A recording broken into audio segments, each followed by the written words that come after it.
इस कहानी के सभी पात्र और घटनाएं काल्पनिक है। इसका किसी भी व्यक्ति या घटना से कोई संबंध नहीं है। यदि किसी व्यक्ति से इसकी समानता होती है तो उसे मात्र एक संयोग कहा जाएगा। यह वीडियो मात्र मनोरंजन के लिए है तथा इसमें काम करने वाले सभी कलाकार अपनी इच्छा से काम कर रहे हैं। यह चलचित्र सिर्फ 18 वर्ष की आयु से अधिक के दर्शकों के लिए है। बेटा, हमारे खानदान पर एक बहुत बड़ा श्राप है। श्राप? श्राप। रोहन बेटा, बात ऐसी है कि जो भी हमारे खानदान का होने वाला दूल्हा होता है उसे 3 अलग अलग शादीशुदा औरतों के साथ संबंध बनाना पड़ता है, संभोग करना पड़ता है। इसके बाद ही वो शादी कर सकता है। अगर वो ऐसा नहीं करता है तो वो शादी तो कर लेता है लेकिन सुहाग रात से पहले ही मर जाता है। चाचा जी, क्या दकियानुसी बातें कर रहे हैं आप? हैं? ऐसा भी कभी होता है क्या?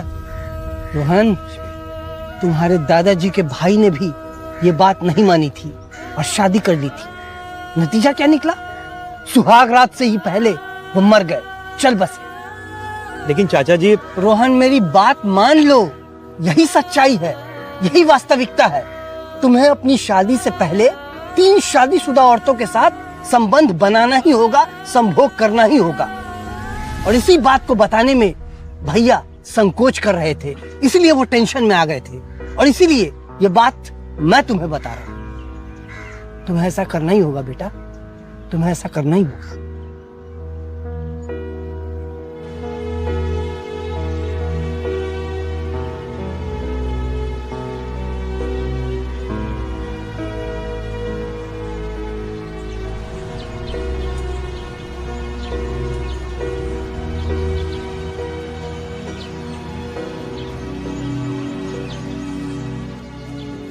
ऐसा कैसे हो सकता है कि कोई श्राप हो?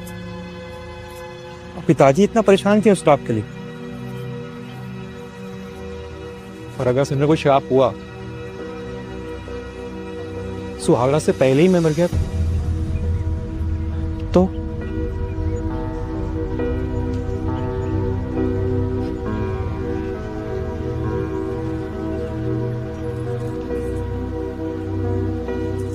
रोहन, रोहन, क्या सोच रहे हो? कुछ नहीं, बस ऐसे। आज तो तुमने मुझे गले भी नहीं लगाया।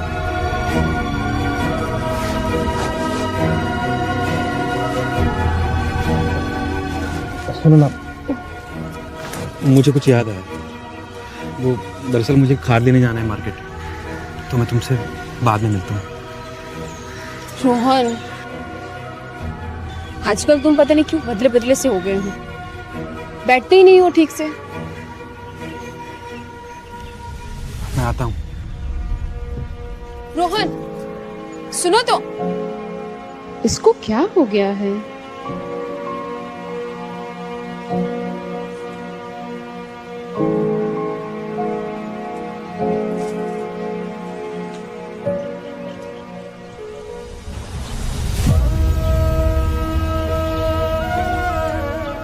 श्राप की शर्तों को किए बगैर अगर मैंने शादी कर ली और अगर मैं सुहागरात से पहले मर गया तो?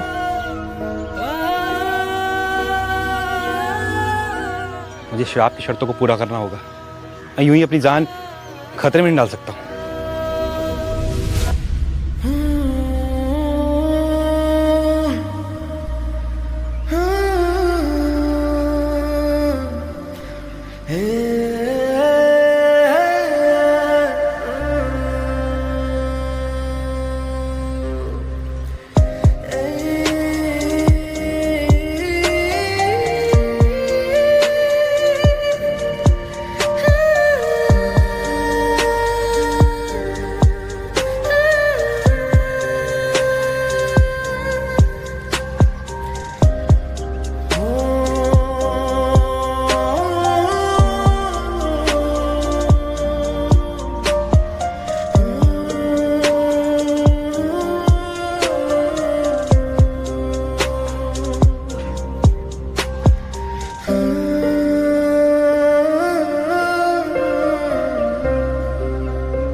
श्राप की शर्त को पूरा करने के लिए मैं मीनाक्षी को ट्राई करता हूँ। वैसे भी तो उसका पति बाहर ही रहता है, मेरे पति की याद में तड़पती तो होगी।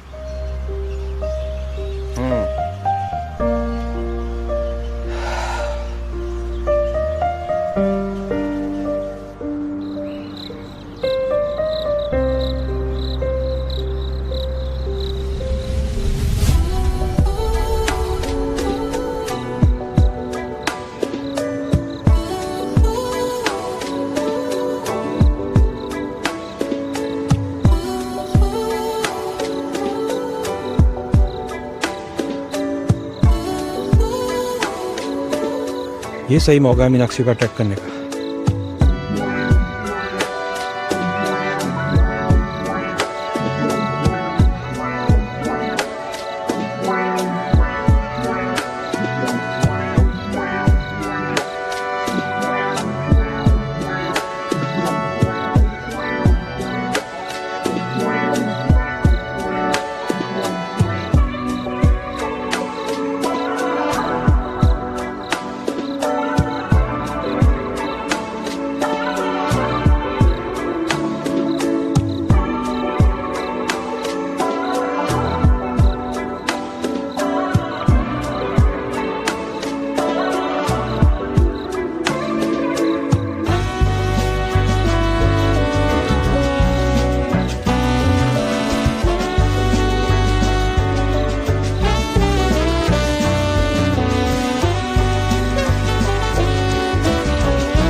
हाँ चाचा।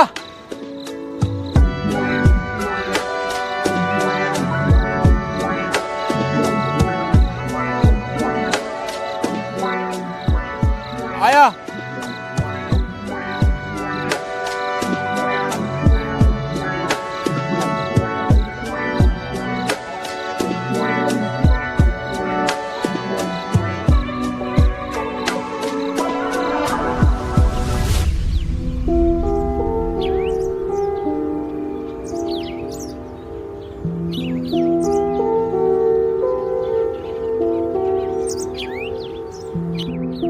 रोहन, ये थोड़ा जाते जाते मीनाक्षी को दे देना, हलवा है। ठीक है।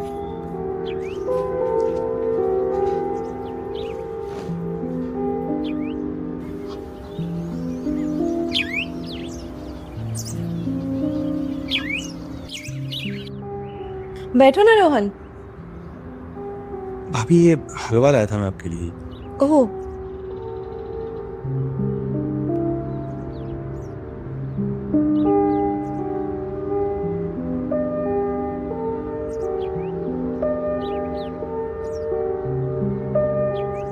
क्या देख रहे हो? कुछ नहीं भाभी, बस मैं ये सोच रहा था कि सुनील भैया को शहर जाए हुए 6 महीने हो गए, आपको उनकी याद नहीं आती है? अब तुमको क्या ही बताऊं, वो तो शहर जाकर मुझे भूल ही गए हैं। उनको इतना भी परवाह नहीं है कि जवान बीवी घर पर अकेली है। उनके बिना तो मैं बिन पानी की मछली की तरह तड़पती रहती हूँ। वैसे भाभी, अगर सुनील भैया की जगह मैं होता ना तो मैं आपको छोड़ के कभी नहीं जाता। पता है आपको, इस पूरे गांव में ना आपके जैसे गठीला बदन किसी का नहीं है। क्या फायदा इस गठीले बदन का जब इसे कोई सहलाने वाला ही ना हो।